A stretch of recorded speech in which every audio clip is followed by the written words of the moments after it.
Chamamos agora o nosso segundo palestrante, o historiador, jornalista e professor universitário Taú Golim. Graduado em História pela Universidade Federal do Rio Grande do Sul, com mestrado e doutorado pela PUC, Rio Grande do Sul, e pós-doutorados pela Universidade de Lisboa, Portugal, e Universidade de la República, no Uruguai. Taú já publicou mais de 50 livros como autor e coautor. Atualmente, seu livro, A Fronteira 5, está em fase de edição, com lançamento previsto para este ano. Nele constam o povoamento indígena do Baixo Jacuí, com as vacarias, estâncias e capelas indígenas dos povos missioneiros de São Luís, onde hoje está a Cachoeira do Sul. São Miguel e São Lourenço, na margem sul, onde se encontra a Fazenda da Tafona. Vamos ouvir Taú Golim com a palestra Presença Indígena no Rio Grande do Sul, Passado e Futuro. Boa tarde a todos. Prazer novamente estar em Cachoeira. Na verdade, eu venho muito a Cachoeira, mas Cachoeira para nós de Santa Maria e Porto Alegre e Passo Fundo, etc., há muito tempo a Fazenda Tafona. A gente nem chega na cidade, a gente vai direto para Tafona e todos os anos. Não é? Eu sempre tenho uma tarefa, Amaru, sempre assim, desde que a gente era colega, amigos e em Santa Maria, trabalhando em Santa Maria, as tarefas mais pesadas tocavam para mim. Então, ela simplesmente me pediu para falar sobre a importância indígena na região, aqui o povoamento, né, algo que tem 12 mil anos. Né, e disse, 20 minutos. Eu fiquei quieto, né, diante da impossibilidade. Né, mas eu vou tentar dar uma ideia para vocês quando a gente fala em presença indígena no Rio Grande do Sul, nós estamos falando em 12 mil anos. 12 mil anos equivalem a 6 eras cristãs. Tá? E eu vou fazer assim, vai ser quase um clipe depois, conforme for o interesse de vocês, porque como a minha documentação é muito grande sobre isso, eu fiz o resumo do resumo do resumo para dar dentro do tempo. Tá? Então, é preciso ter uma ideia, é o seguinte, ó, muitos alunos meus, pasmem, eles ficam e começam a se olhar quando a gente demonstra em sala de aula, em função do surgimento do humano, através nós somos mutantes, etc., que a gente diz que todos nós somos africanos. Né? Por que nós estamos... Porque o homem surgiu, o homídeo surgiu na África, no leste, e pela expansão que foi dada pela ocupação do planeta, né? e ocupou todo o planeta. Né? Então, as teorias, e hoje com os estudos de DNA, etc., de genomas, está mais do que comprovado,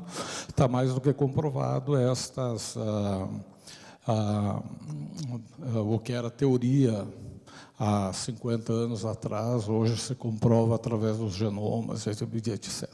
Tá? Então, mas tem muita gente, quando você diz que ela é descendente africana, ela começa a procurar onde está a sua negritude. Né? Nossa negritude está na alma, né? E quem fez a gente ser um pouco mais branco, um pouco mais negro, mais preto, mais mulato, etc., é a questão da presença no globo, dos ecossistemas. Né? Você teve mais sol, menos sol, etc. Né? Então, de certa forma, a partir das grandes navegações, a gente se encontrou, o mundo passou a ser globalizado e as diferenças tiveram uma totalidade. Então, dentro da grande migração humana de séculos e séculos, né, os humanos chegaram onde é o Rio Grande do Sul de duas formas, a partir de 12 mil anos. Então, nós temos o primeiro movimento... O primeiro movimento, que há 12 mil anos, que são os povos do chamado Planalto, que constituem os Gs. são os povos do Planalto, que vêm desde o sul do Mato Grosso, São Paulo, Paraná, etc., até chegando nos dias. Eles vão formar vários povos no Rio Grande do Sul. Os mais conhecidos são ibiraiaras e 2 que ainda sobrevivem, que são as etnias caigangues e as etnias xoclengues. Tá? Esses, então, há 12 mil anos, eles começaram a chegar. Depois, a grande migração que teve foi a migração de um outro tipo de povo, amazônico, que é o Tupi-Guarani, que desceu pela calha dos grandes rios, principalmente do Paraná, o Uruguai, que tem esse movimento. Então, vai entrar pelo noroeste e pelo oeste para o território onde hoje é o Rio Grande do Sul. Né? Uma das grandes heranças, que agora se começa a trabalhar na questão da herança G, era um tipo de habitação, que hoje até a arquitetura está tentando retomar, que são as casas subterrâneas. Essas casas, antes do povoamento, existiam aldeias com ligações entre elas. Tá? Nós tivemos, então, aonde pega, onde é o Jacuí hoje, e o norte do Jacuí, nós tivemos conhecidos, documentados, quando o branco chegou aqui, regiões conhecidas, como se fossem, quando você fala de Roma, de Egito, de Ásia, etc., de asiáticos, né? Que são o Ibiritiru, o Cariroí e o Curiti. Eram regiões conhecidas, as primeiras regiões, quando os jesuítas começam a documentar o Rio Grande do Sul, essas populações já se encontravam aqui no Rio Grande do Sul. Tá? Eu vou ter que correr. E depois, uma outra imigração humana, que é uma imigração que veio a partir do Rio da Prata, né, que faz esse tipo de movimento aqui, né, já englobando os guaranis, né, os tupis vão vir pelo litoral e vão se encontrar justamente aqui na costa do Rio Grande do Sul com essas civilizações que já estavam aqui e os chamados pampianos, que vão entrar pelas calhas dos rios, que vão formar os povos povoados. Essas são as matrizes que nós podemos considerar do povoamento indígena no Rio Grande do Sul. Tá?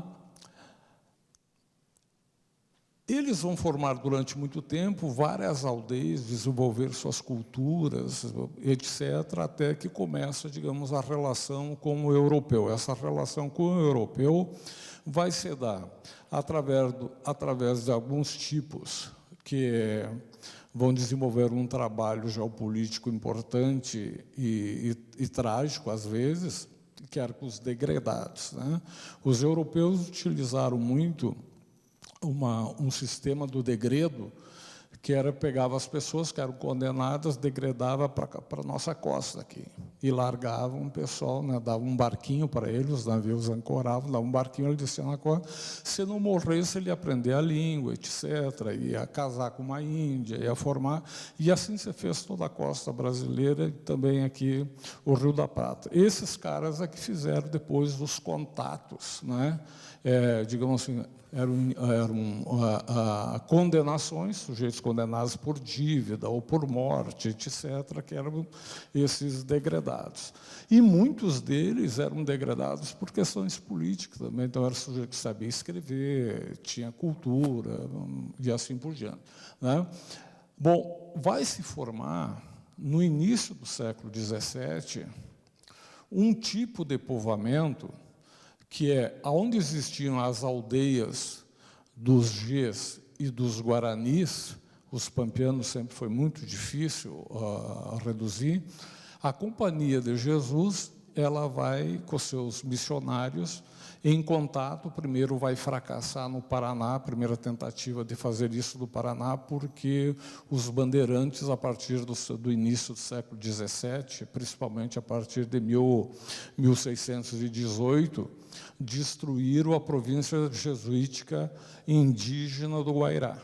Então, isso obrigou um deslocamento para o Entre Rios, Rio Uruguai e Rio Paraná, né?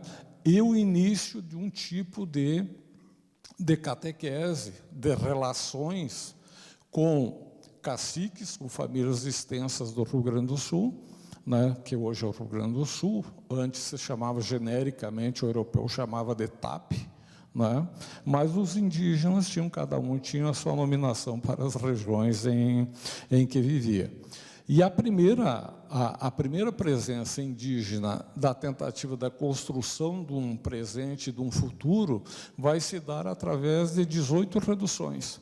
O que eram essas reduções? Era o padre, às vezes ele nem morava na aldeia indígena, mas ele fazia visitações, ele começa a formar, ele entrava unicamente, era a presença, digamos, da cruz e do religioso, de um irmão, uma ou duas pessoas dentro de um cacicado, de vários cacicados, né? Então, ele era absorvido completamente ali, essa relação, a primeira vai se dar chamada as 18 reduções, que nós podemos ver, né, representado nesse mapa aqui, onde nós vamos ver aqui no Jacuí, ó, várias delas, né?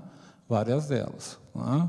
São Cristóvão, Jesus Maria, Santa Ana, São Joaquim, né? Então, aqui vocês têm a relação dessas reduções. Essas reduções, elas vão durar, não os indígenas foram destruídos, o sistema com a presença jesuítica teve que ser desmanchado em função da invasão bandeirante. Os bandeirantes, né, depois de destruírem no Paraná as reduções de lá, começaram a vir para o Rio Grande do Sul. Então, a partir de 1636, começam as grandes bandeiras, né? No meu livro, que está aí à venda, fazer uma propagandinha, não pude trazer muitos, porque pesa demais, tem a história da invasão bandeirante do Rio Grande do Sul, ataque a essas aldeias, como é que elas foram destruídas, até eles serem vencidos em 1641, na chamada Batalha de Mebororé, que conta toda ela nesse livro, né? E em que os indígenas vencem os bandeirantes, matam muitos bandeirantes, foi uma das grandes batalhas fluviais e de terra na calha do rio Uruguai. É uma coisa assim, se acontecesse nos Estados Unidos, vocês já teriam visto mais de 100 filmes sobre isso, né? Mas ninguém sabe aqui, tá? Então, mais ou menos nessa região aqui ocorreu, né? E Santa Teresa foi uma feitoria bandeirante, onde eles caçavam os indígenas. Se calcula que todo o sistema, até 1630, mais ou menos 300 mil índios foram escravizados, né? E para o agronegócio da época português, né, para os lavoureiros dos engenhos, etc., né, e vai surgir para fazer esse trabalho um tipo de europeu que se estabeleceu principalmente na região de Piratini, hoje São Paulo, que eram sujeitos especializados no contrabando, na escravização e no mercado de escravos, que eram os chamados cristãos novos, né? Esses sujeitos tinham mais ou menos uma vida, né? Desde que José foi vendido como escravo para o Egito, né? Essa grande experiência desse pessoal na escravização de outros seres humanos e mantinha o mercado de seres humanos no mundo inteiro. E no Brasil foi assim. No meu livro eu levantei, tem todos esses caras que têm estátuas em São Paulo, todas essas figuras eram cristãos novos. No meu livro eu cito que dos que invadiram o Rio Grande do Sul, em torno de 80. Em torno de 80, né? Eles são estudados lá em São Paulo como heróis nacionais, né? Do ponto de vista indígena, são criminosos, né? E da humanidade também são criminosos. Então, esse sistema, essa relação com os jesuítas e os cacicados, né? Então, nós passamos a ter no Rio Grande do Sul e na América Meridional uma relação de povoamento do território que é as chamadas missões, né?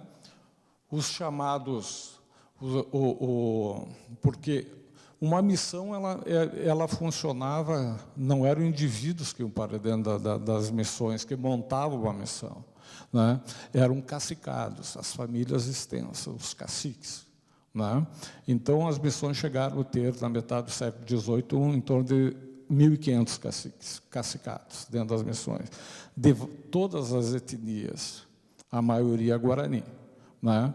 A maioria é guarani, mas o que seriam os caigangues, hoje muitos Gês, muitos famosos, como os dos Ibiraiaras, por exemplo, né? Então, essa é uma história muito longa, que eu só estou passando isso para a gente ter uma ideia de como esse processo é longo no Rio Grande do Sul, né?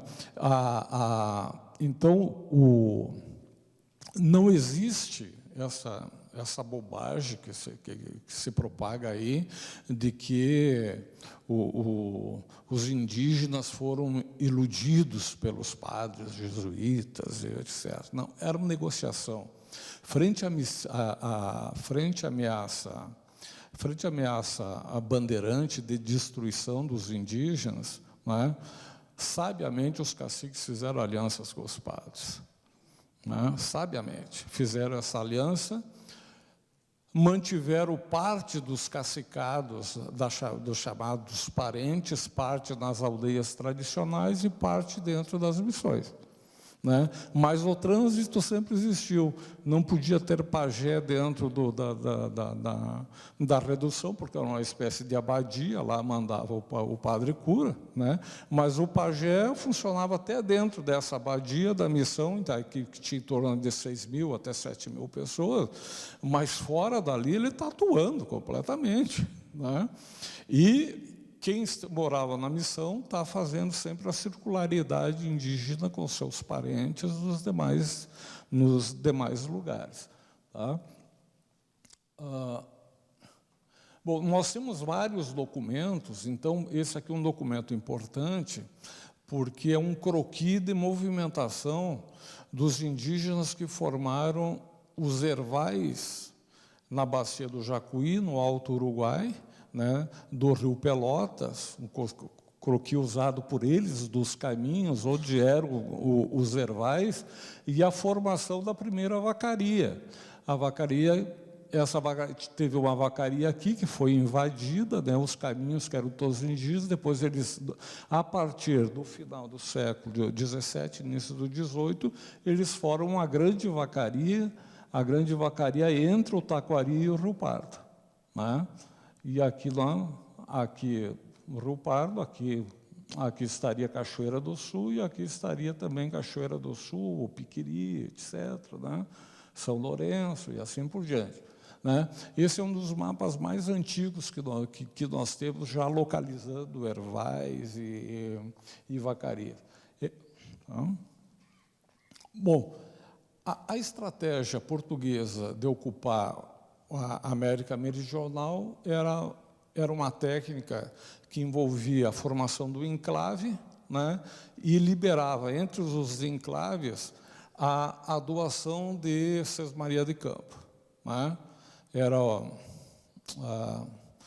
o pessoal que é abastado e fala muito das cotas, são os nossos primeiros cotistas, os distancieiros que receberam o Sesmaria de Campo, que era dado de graça pelo Estado, né? E muitos eram funcionários públicos, muitos eram... Então, o que ele tinha que fazer? Ele tinha que se estabelecer num lugar, colocar, no mínimo, um curral ali, né, de criação de gado, talvez uma pequena lavoura, e ocupar o território, né? Porque a ocupação do território determinava, pela lei do ut possedetis, né, que aquilo pertencia ao seu rei, né?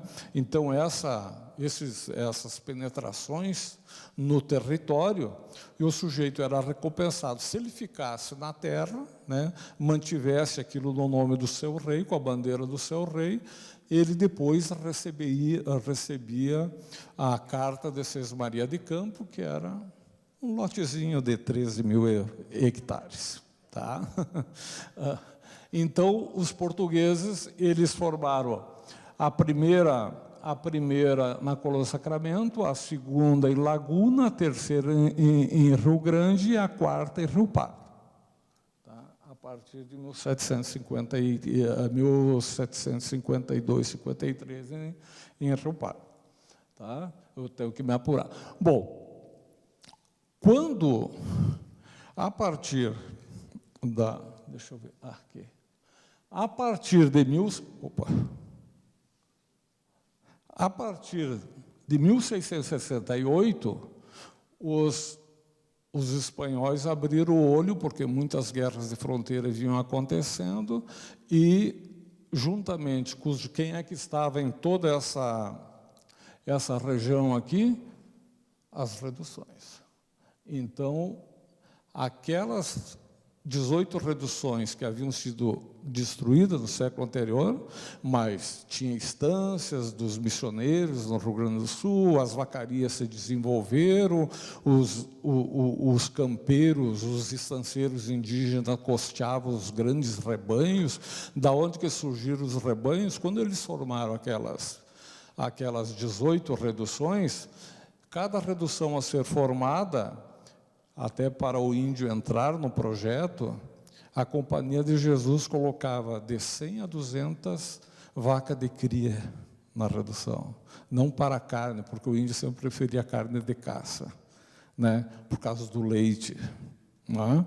Então, com a invasão dos bandeirantes, nem todo esse gado conseguiu ser depois, né, que ficou se reproduzindo, retirado. Esse gado ficou se reproduzindo, que vem a formar as vacarias dos Pinhais, a vacaria do mar e diversas outras vacarias, vacaria do Batuvi, a do Vacacaí, enormes vacarias, milhares e milhares de cabeças de gado começaram a se reproduzir. Então, com a fundação da Colônia Sacramento pelos portugueses, pelo luso brasileiro, eles retornam, mas não mais com aquela redução aldeia, já com um projeto de cidades, né? Um projeto de cidades. Então, a partir de 2 anos depois, eles já fundam São Borja e a partir daí mais 6 reduções até 1706, que a última foi Santo Ângelo, junto com os povos indígenas, e se chamava povo de índios. A igreja que chamava de redução. Documentalmente, o documento do Estado espanhol é povo de índio, não é? De São Miguel, de São Lourenço.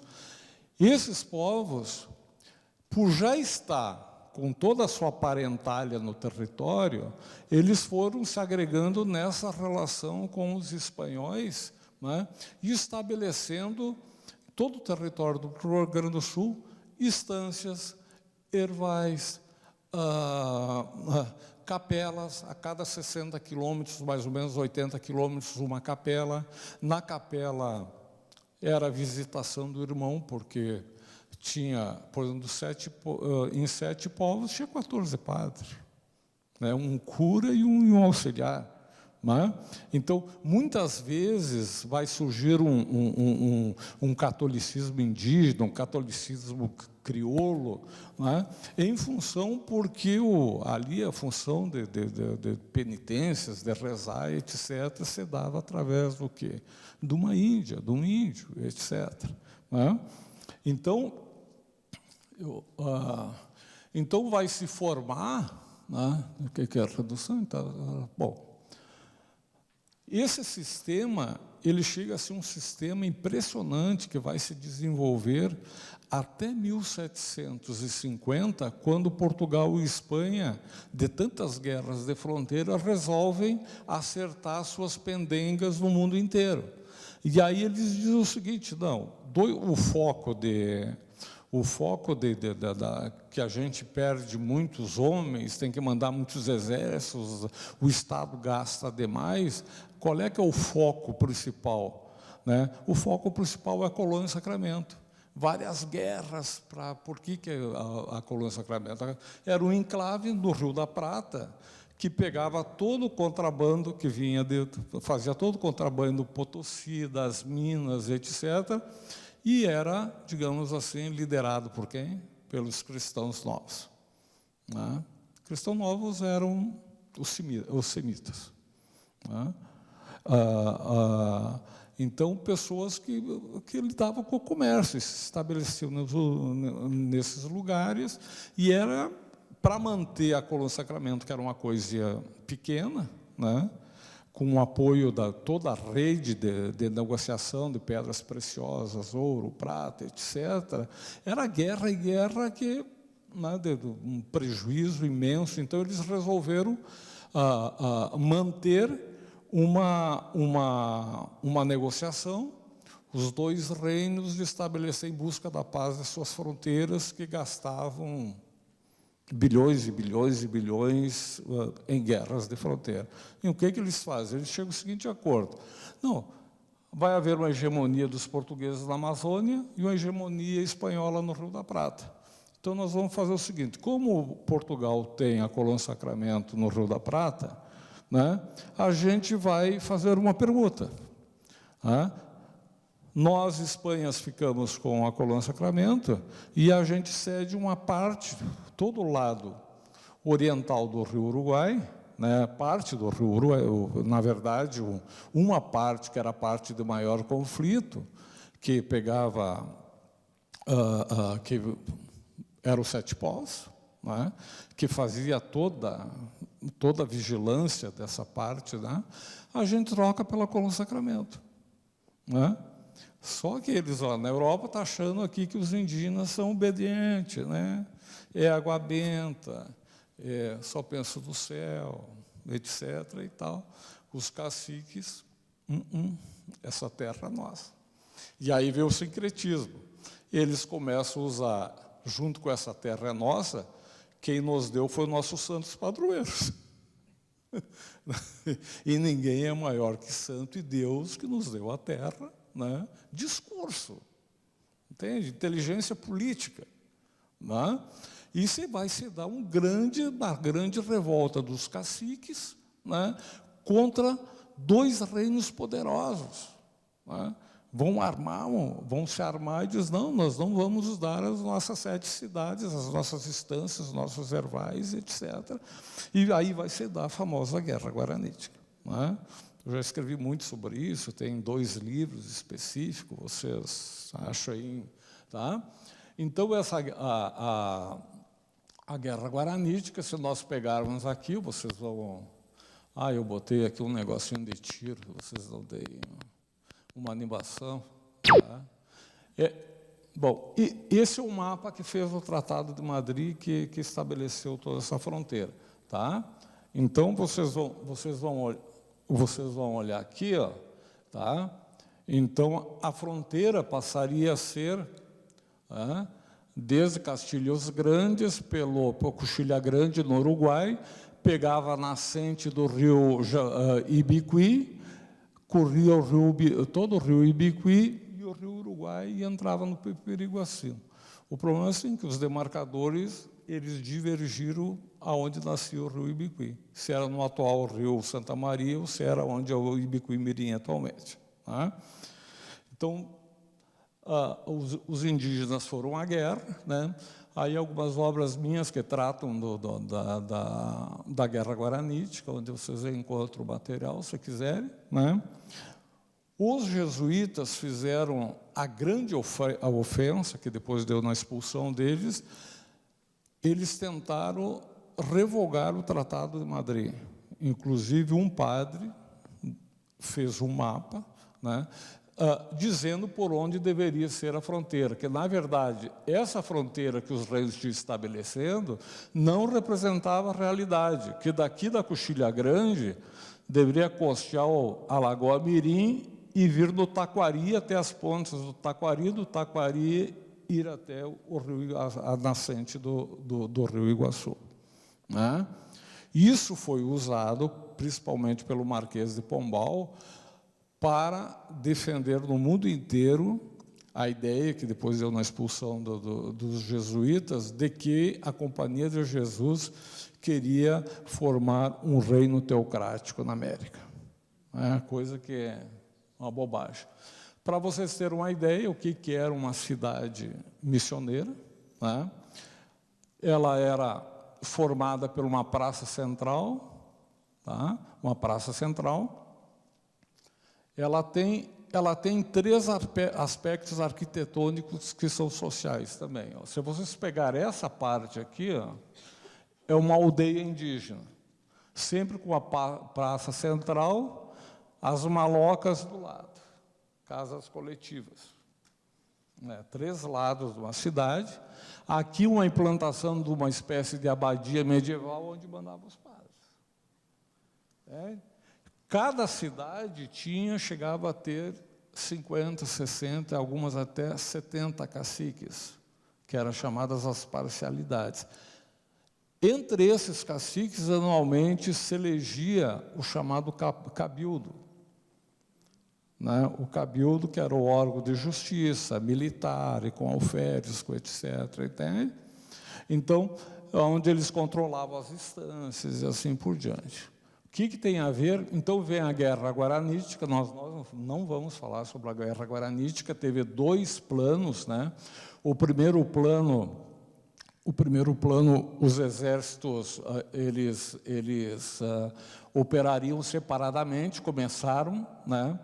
O exército espanhol veio até o Dayamal, mais ou menos um rio aqui do Rio Uruguai, e o português faz a grande entrada que vai criar a Cachoeira do Sul, Rio Pardo. Isso em 1752. Eles chegam em 54, mas o plano é de 52, 53. Então, o exército português, ele vem com faluas, com sumacas, uma grande expedição, sobe o Rio Jacuí, chega aqui onde é. Quando chega aqui, vai começar a encontrar problema de calado. Então, as sumacas ficam ali por Rio Pardo, até chega um pouco mais, mas as faluas e outros tipos de embarcação de baixo calado sobem até o Passo do Jacuí. Então, eu só quero mostrar para vocês, porque isso aqui traz um patrimônio incrível para a região que não está explorado, que não está nada explorado, que é essa expedição. Isso aí está pedindo assim, arqueologia militar, está pedindo a historização dos lugares, etc. Tem documentos onde eram os acampamentos, o que aconteceu, os confrontos, etc. Então, esse exército, aqui um pouquinho do material da época, esse exército ele tinha a sua vanguarda 200 bandeirantes, os chamados homens especializados dos sertões, criminosos. Criminosos. O homem que não gostava de cavalo, só queria barco e andava a pé pelo meio do mato. Nas famosas companhias bandeirantes. Então, eles vêm à frente. Isso aqui são mapas da época, sei que eu não vou poder me deter. Vai surgir vai surgir Rio Pardo como um primeiro forte, o primeiro pega fogo, depois eles fazem um projeto para o segundo, que está aqui o prospecto, mas ele não chega a ser executado completamente ali em Rio Pardo. De Rio Pardo, essa tropa, a cavalaria veio por terra e infantaria, artilharia, etc., vieram embarcados, trazidos até Rio Pardo, e a partir de Rio Pardo se fundou, se formou o exército, se colocou em formação, saiu um bando proibindo as mulheres, tinha muito porque vinha as mulheres junto, vinha crianças, vinha aquela chusma atrás das tropas e junto, cozinhando, uma misturança, até que ele entra na formalidade a partir de Rio Pardo. Então, de Rio Pardo, ele Aqui é feita uma espetacular ponte, aqueles troços, a ponte do rio que cai, essas pontes que a gente fica admirado, né? Aqui foi feita uma ponte em cima de 80 canoas, mais ou menos, para passar a tropa. Tá?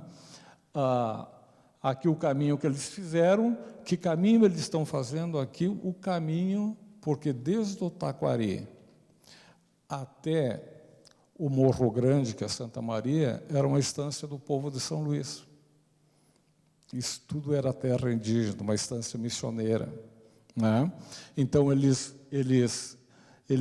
Rio Pardo, o primeiro enclave que se estabelece. Né? Então, eles vão subindo, aqui eles vão recuando e chegam até o Passo do Jacuí. Tá?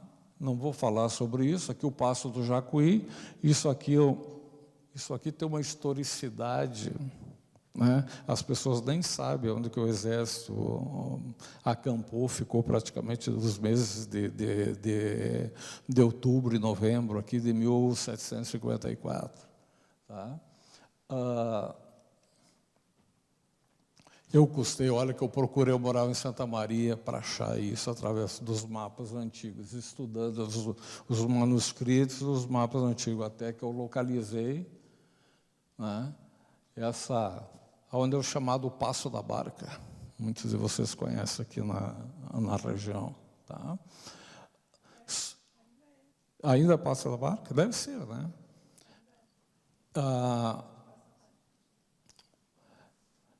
Vinha na tropa, contratado na Europa, um sujeito chamado Miguel Ângelo de Blasco, um grande militar que se empregava em vários exércitos, teve na Áustria, etc., que era um grande artilheiro. Esse cara era um pintor e um cartógrafo. Obrigado, meninos, meninas, professoras, parabéns.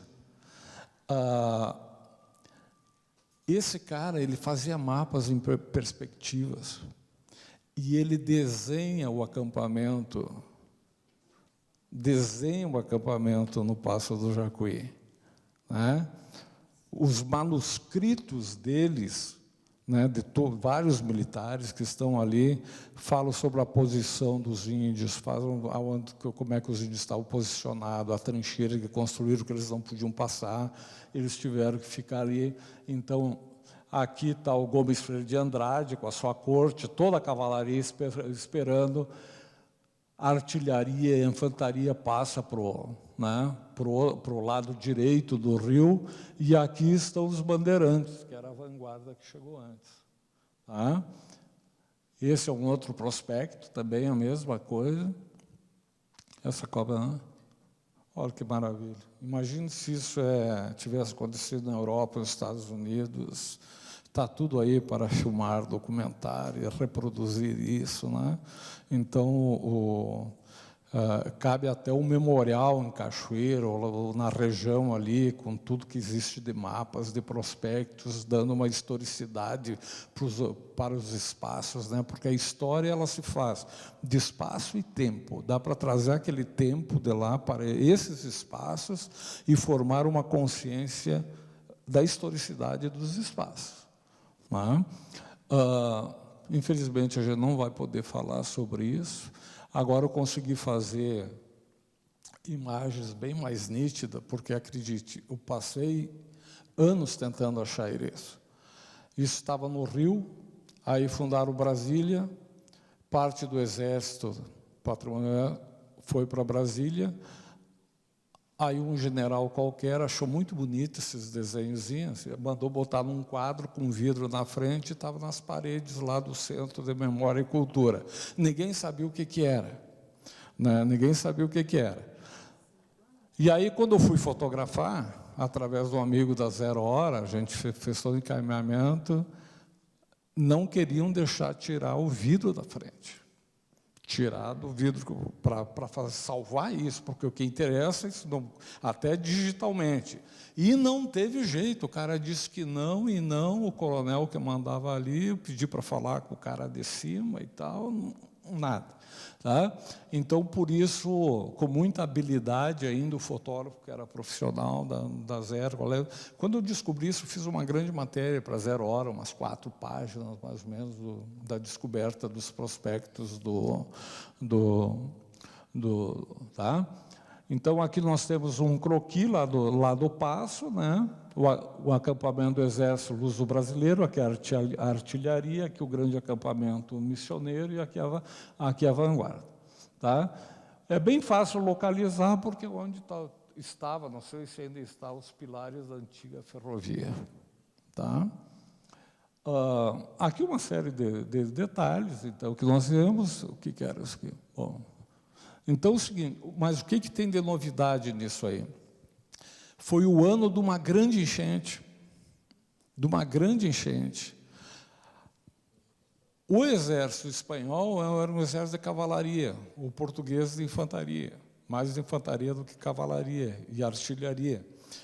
E quase enchente, muitos cavalos europeus desconheciam, principalmente dos espanhóis, desconheciam a grama mil. Que é uma grama tóxica, né, da enchamento e tal, e eles perderam a cavalhada toda. Né? Então, eles suspendem essa operação de um entrar pelo sul e outro entrar por Santo Ângelo, né? E eles têm que recuar, e aí vão se encontrar lá em Santa Tecla, onde é Bagé hoje, e aí sobem 2 anos depois para as missões, e aí até terminar a guerra e vencer a guerra. Tá? Bom, eu vou deixar mais à frente isso aqui. Bom, o que tem de interesse? Isso aqui que eu quero falar, que interessa. Quando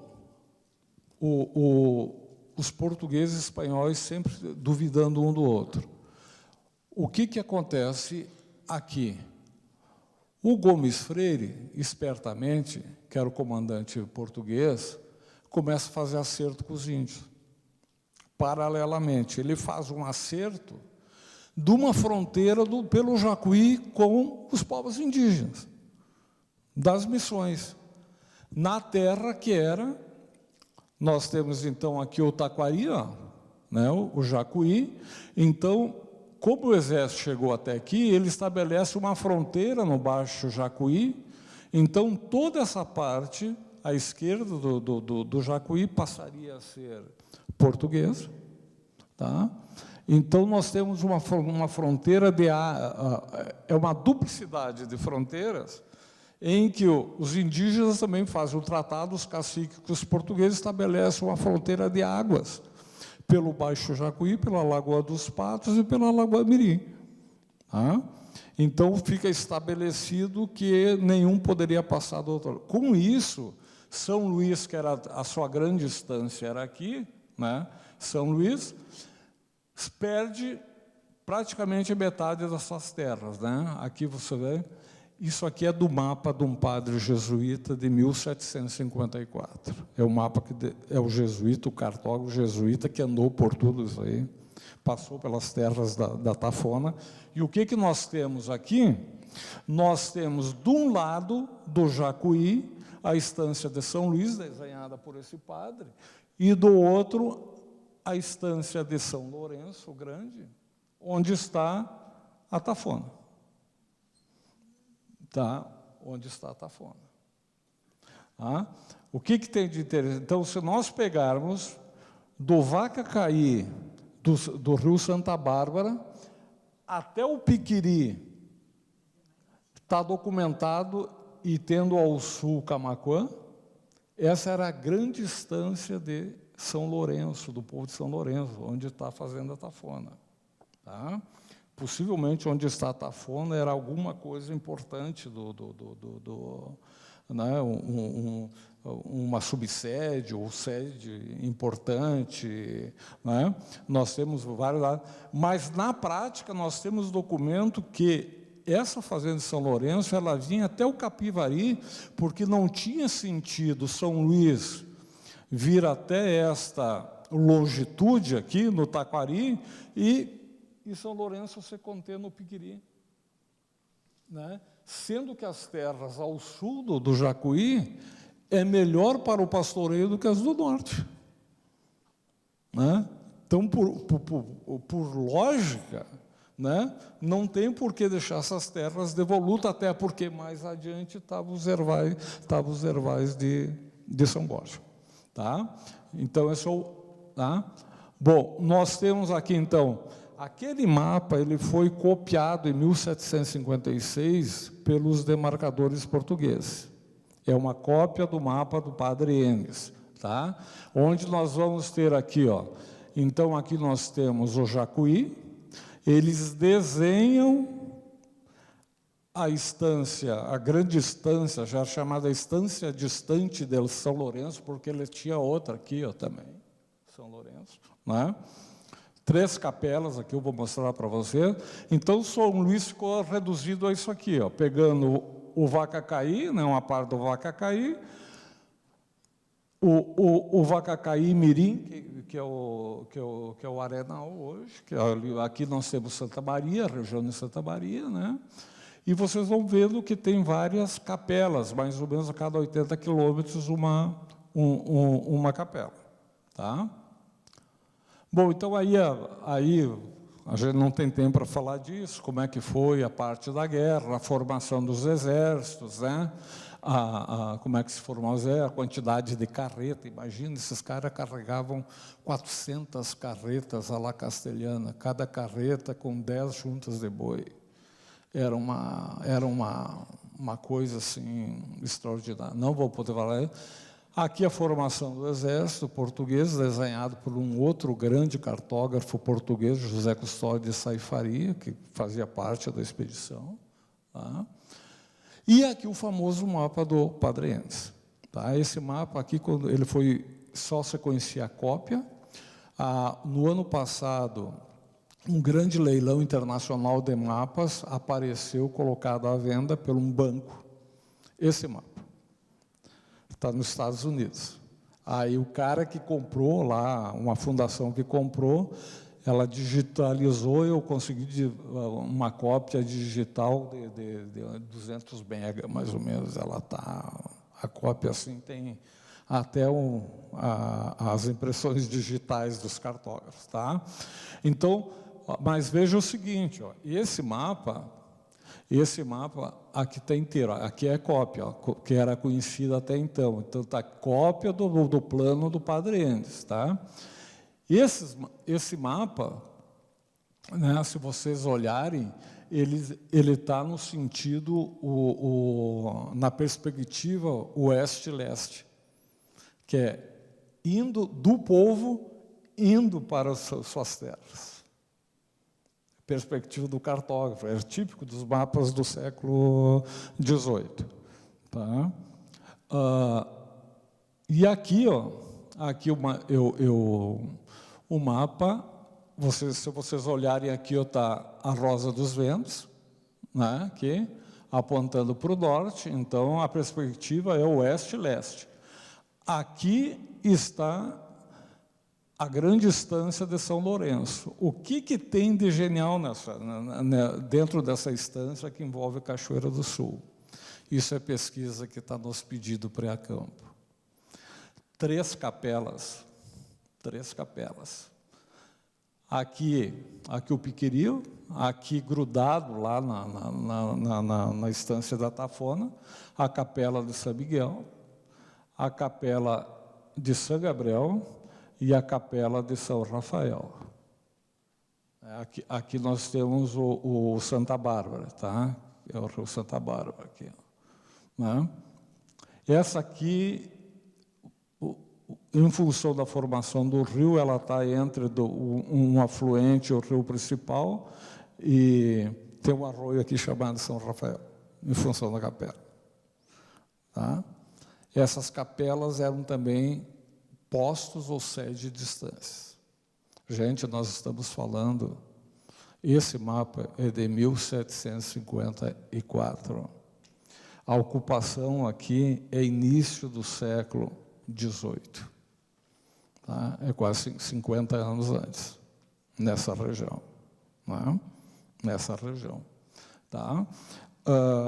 Marô, Mecor, seu... Já? Então tá. Então é o seguinte, ó. O que é importante? Quando começa a embolar a guerra, porque aquela guerra, saiu a guerra, mas não teve acordo nenhum, o Tratado de Madrid foi suspenso em 1761, 11 anos depois. O que o esperto do Gomes Freire, que já tinha feito o tratado com os caciques, ele conseguiu, em função da pressão dos espanhóis sobre os caciques, ele prometeu terra do lado português para os caciques, para os índios que já eram daqui. Então, eles voltam e se estabelece na hegemonia portuguesa. Né? Então, aqui nós temos o mapa da retirada dos exércitos, né? O caminho feito novamente pelo Passo do Jacuí, né? Vindo para cá, e várias regiões passam a ser formadas aí em torno, em torno de 1.000 famílias, mais de 3.000 indígenas missioneiros. Eles vão fazer os seus núcleos de povoamento, tá? Que vão ser essas regiões, vão dar a região de Cachoeira, vão ter Aldeia de São Nicolau, Cachoeira do Sul, Aldeia dos Anjos, Campo de Viamão, Fazenda Real, Ilha de Canguçu, Ilha do Torotama, todos esses lugares, povoamento missioneiro. Tá?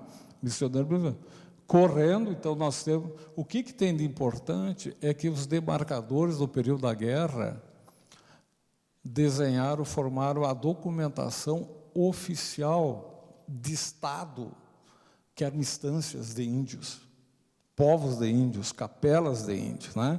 Então, isso aqui é brilhante. Ó. Como está em disputa a fronteira Jacuí, eles desenham todas as instâncias. Estamos aqui, ó, a instância de São Lourenço, aqui temos o Jacuí, a subida do Jacuí. Né? Aqui assim a fazenda da Tafona. Tá?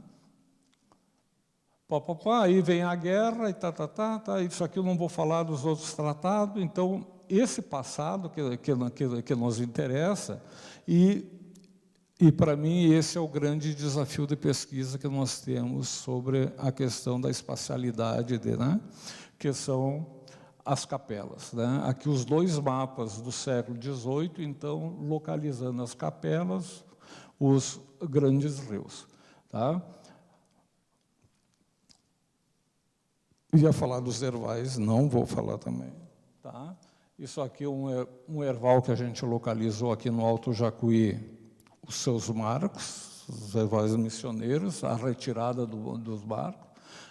Marco, isso aqui, um prefeito de uma cidade aí, quebrou o marco para ver se tinha ouro dos jesuítas dentro.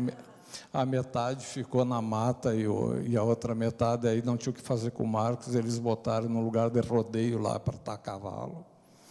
Tá? Aí nós levamos para o laboratório da universidade e começamos a estudar o marco missioneiro. Tá? Quanto pesa, essa metade dele, né? Onde está hoje, né? Fomos lá com os alunos, etc. Né? Isso aqui é para estimular muito o pessoal que vai a campo. Tá? E aí está a outra metade do marco ainda em terra, que nós precisamos arrancar e salvar antes que alguém o faça, né? Porque isso aí tem patrimonialização. Era isso, obrigado.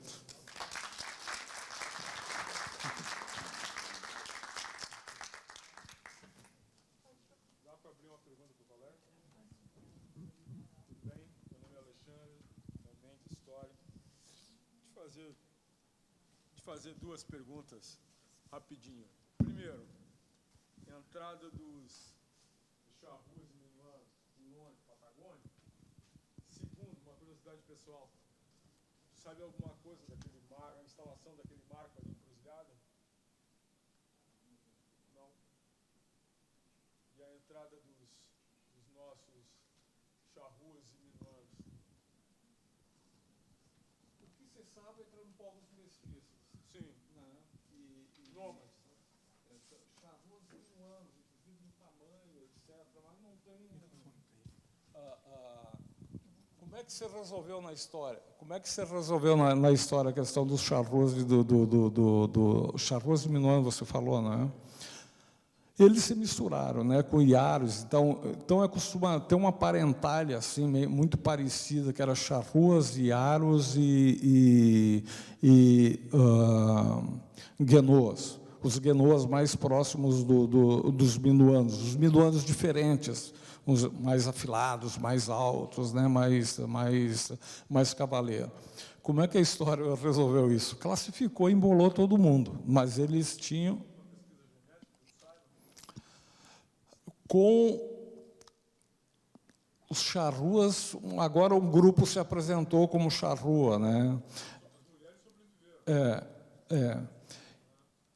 Tem uma coisa interessante, aquele pessoal, aqueles charruas que levaram para a Europa para a exposição de circo e coisa, parece que uma descendente, a menina e tal, o pessoal localizou. Mas não tem assim...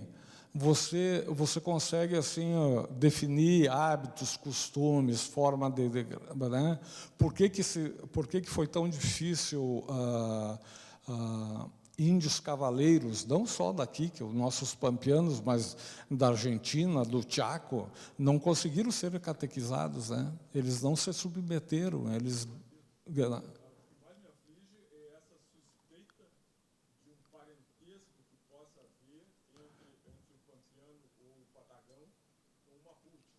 Aham. Tem que ver, mas tem muitas, né? Tem muitas por isso que a questão da história, o que eles estão fazendo em cada época, a história a mesma coisa que a mesma coisa, a questão do pastoreio. Há 4.000 anos, né? Os pampeanos, principalmente os minuanos, os guenuas, eles já pastoreavam. Né? Servo, veado campeiro, etc., eles tinham as manadas, né? Então, aprendeu com o europeu? Não, eles já pastorearam, para eles foi fácil lidar com vaca, lidar com cavalo, lidar com... Né? E então é uma... E outra coisa, isso é importante para a galera. Gente, quem é que trouxe o arroz para o Rio Grande do Sul?